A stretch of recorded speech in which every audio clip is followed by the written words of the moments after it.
Hello, my name is Brett Spence, and today we'll be going to Africa to talk about Namibia rebellions. Alright, let's begin. The German colony of Southwest Africa, which is now Namibia, was founded by merchant Adolf Uderwitz, even though German missionaries had been in the area since the 1840s. The colony was set up as a trading station and expanded its territory by buying it from local chiefs. In 1855, a trade conglomerate called the Deutsches Kolonialgesellschaft für Southwest Africa was granted a monopoly to exploit mineral deposits. Despite the arid climate and partial desert terrain, there was also enough grazing land to attract some German settlers. In May 1886, the first Reichskommissar arrived, who was Dr. Heinrich Goering. Yes, he is the father of that Goering, and the first administration capital was set up in Otjimbingwe, but would move to Windhoek in 1891. The major tribal groups that lived in the area are semi-nomadic cow raisers. They were the Nama, Hutu, the Hero, and the Obando. The Nama and the Hero were not primitives. They wore European clothing, had horses, and rifles. In 1890, the nearly bankrupt DKGSWA led to German Southwest Africa to become a crown colony, and German settler farmers started expanding deeper inland.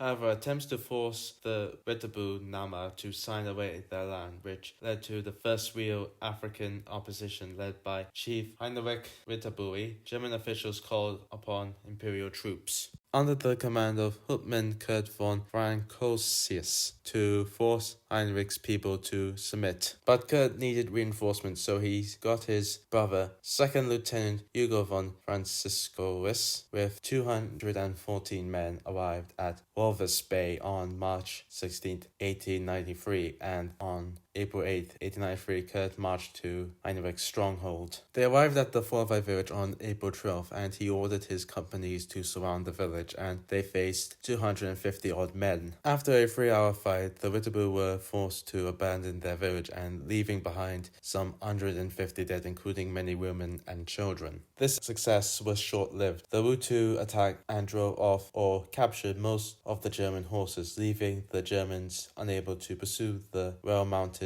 Hutu. The Hutu gave the Germans their version of the Boer War, with the Hutu ambushing German supply trains and raiding German positions. Despite nearly crushing the Witebui at Onaba Valley on February 1st to 2nd, 1894, the Witebui escaped, and the now discredited Major Kurt von Franciscus was replaced with Major Theodore Lutheran with reinforcements. Major Lutheran started off by negotiating terms with neighboring tribes and managed to negotiate a truce with Heinrich. And during this time, Lutheran received 250 men as reinforcements, and Heinrich and his followers retreated to fortified positions in the Naatu Mountains, and Lutheran ordered his men to blockade the passes to prevent them from escaping. On August 27th, the Battle of Nakuft Mountains had begun. After a 12-day battle and the Germans holding all the watering holes, Heinrich surrendered on September 9th. The defeated Witebui signed a treaty with the Germans that would make them German allies and would provide them with auxiliaries. Lutheran proceeded to suppress, disarm, and dispossess other groups by putting them in internment camps around Windhoek, despite resistance from Chief Anders Lambert for requiring him to return cattle he raided from another tribe. The Second Nama Rebellion broke out roughly the same time as another rebellion called the Hero Rebellion, which the Nama intended to support the Germans, but when rumors reached Heinrich Witebui that Lieutenant General Lothar von Torthena was intended to disarm them, so the 80-year-old Heinrich Witebui led a second uprising with 1,000 to 1,500 of his followers had rifles and were enormously outnumbered by the Germans, so the Nama fought a fierce guerrilla campaign against the Germans. But during one skirmish, Heinrich was killed near Tisses, and leadership passed to Jacob Magana. In April 1905, von Tortha sent an explicit threat to the Nama that he would subject them to the same fate as he did to the Hero, which he pushed them into waterless plains and desert, poisoned watering holes, relentless bombardment and infantry assaults, put a bounty on Huron leaders, and ordered a shoot on sight on any man who approached the line.